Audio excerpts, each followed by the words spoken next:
reviens sur la notion d'ascendant, puisque c'est un peu le sujet de la journée. L'ascendant, qu'est-ce qui est en ascendance? C'est pas le signe zodiacal, ça ne veut rien dire le signe zodiacal. C'est pas la planète, il n'y a pas toujours de planète à cet endroit-là. La seule chose qui soit incontestablement présent, c'est une étoile. Parce qu'il y a tellement d'étoiles qu'il y a toujours une étoile qui se lève, ou plus ou moins avant ou après le moment de la naissance. Cette étoile-là est fondamentale parce qu'elle va déterminer tout le reste. L'enfant va être marqué dans sa mémoire, en quelque sorte, par ce degré ascendant.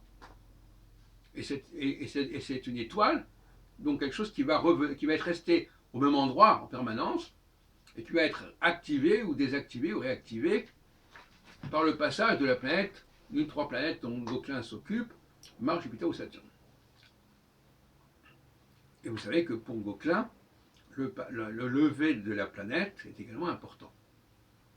Aussi bien d'ailleurs que la culmination. Donc, il faut parler de l'étoile ascendante et non pas. Alors, le degré de l'étoile ascendante, c'est ça qui est fondamental. Et beaucoup d'astrologues aujourd'hui, à mon avis, n'attachent pas, paradoxalement, parce qu'avant je ne m'intéressais pas tellement à ça, n'attachent pas assez d'importance au degré d'ascendant. Les passages de la planète dominante sur l'ascendant, sur le degré ascendant, sont fondamentaux. Qu'il soit. Alors il y a le passage en conjonction, le passage en opposition, le passage en carré. En l'occurrence, contrairement à ce que j'ai pu dire, la conjonction et l'opposition, c'est pas la même chose.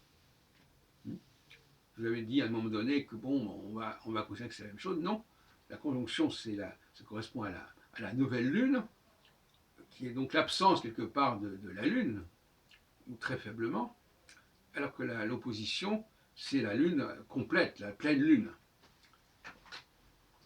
Donc il est évident qu'on ne peut pas considérer la conjonction et l'opposition comme ayant la même signification. En revanche, les deux carrés, oui, ils ont probablement la même signification. Il faut savoir cette idée de fléchissement, on sort de la route, on tourne, on prend un tournant, donc on sort de la ligne droite, et ça correspond effectivement au carré. On peut aussi prendre une image un petit peu triviale au niveau sexuel, à savoir on est dans l'érection, dans l'axe conjonction-opposition, et dans la débandade, si on peut dire,